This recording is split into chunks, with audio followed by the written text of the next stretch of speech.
आप सब जानते हैं कि किस कदर महंगाई चरम पर है। आसमान छूती महंगाई को लेकर पूरे देश में हम लोग महंगाई पर चर्चा कार्यक्रम आयोजित कर रहे हैं।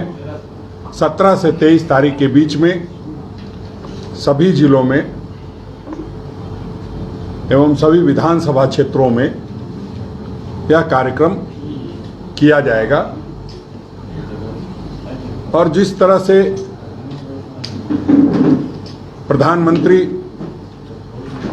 बार बार जब प्रधानमंत्री नहीं थे तो बहुत तरह की बातें करके या यूं कहिए कि देश को गुमराह करके कि महंगाई चरम पर है और बहुत हुई महंगाई की मार, अब की बार ज़्यादा आपको पता है किस तरह से होर्डिंग्स लगाए गए थे। और जब जब महंगाई चरम पर होती है तो कांग्रेस पार्टी अपने दायित्व का निर्वहन करती है। पूरे प्रखंड में, पूरे पंचायत में, सभी जगहों पर की गई। और हम आज ये कह सकते हैं जिन अलग अलग राज्यों के लोगों से जो बातचीत हो रही है उस पर कि झारखंड पूरे देश में अव्वल रहा है।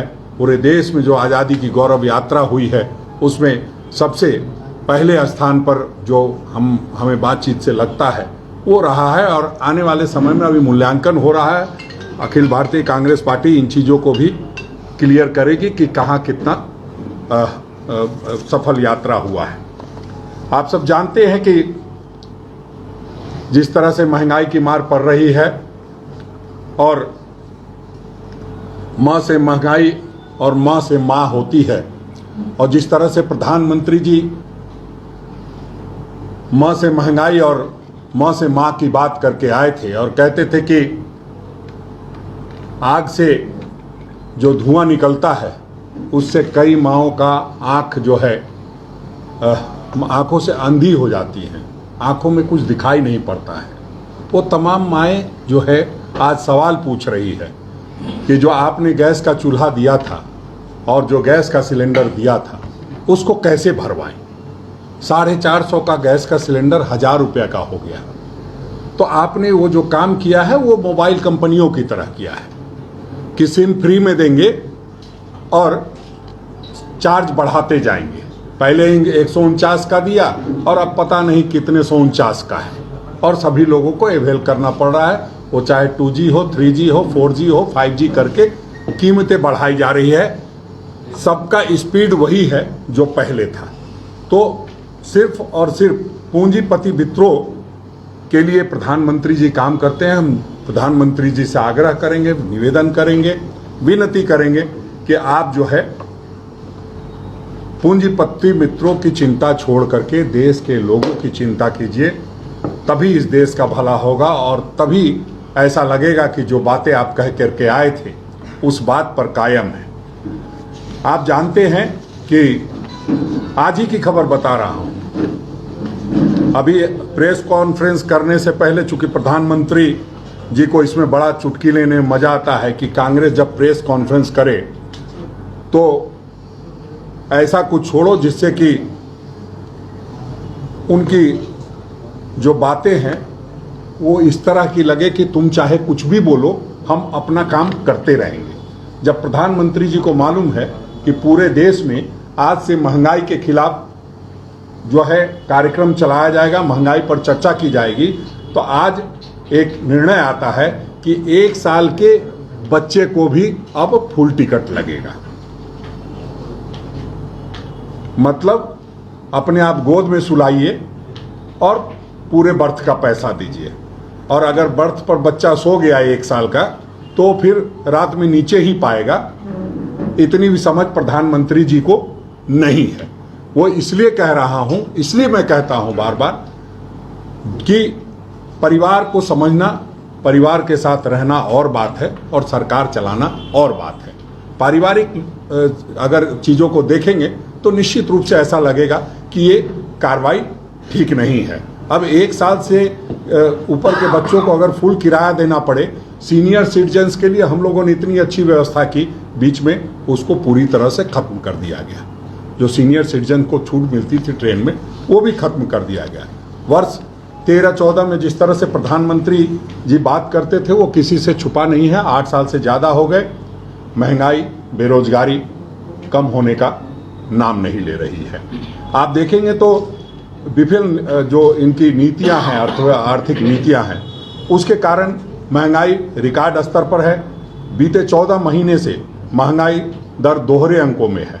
पेट्रोल, डीजल, सीएनजी एवं रसोई गैस से लेकर अनाज, दाल, कुकिंग ऑयल जैसी जरूरी चीज़ों की कीमतें आसमान छू रही हैं। अब तो सब कुछ आटा, चावल, दही, पनीर, शहद जैसी जो रोज़मर्रा की ज़िंदगी में चीज़ें यूज होती है, उस पर भी जीएसटी लगा करके, हॉस्पिटल के बेड पे जीएसटी लगा करके, पेंसिल शार्पनर पे जीएसटी लगा करके, कि अब जो है सरकार अस्पताल में जाने वाले लोगों से भी 18% लेने से चूकेगी नहीं। मतलब सीधा है, मरने से लेकर के श्मशान जाने तक आपको टैक्स देना है। आप अगर मरणासन स्थिति में हॉस्पिटल के बेड पर हैं तो ये मत समझिएगा कि इससे आपको मुक्ति मिल जाएगी, या यूँ कहिए कि आपका निधन हो जाएगा तो आपको श्मशान घाट के जो सामान बिकते थे उन पर भी टैक्स लगा दिया गया। तो हम समझते हैं जिस तरह से पेट्रोल डीजलों की कीमत में आप देखेंगे तो 2021 और 22 में 78 बार पेट्रोल की कीमतों में बढ़ोतरी की गई, 76 बार डीजल की कीमतों में बढ़ोतरी की गई।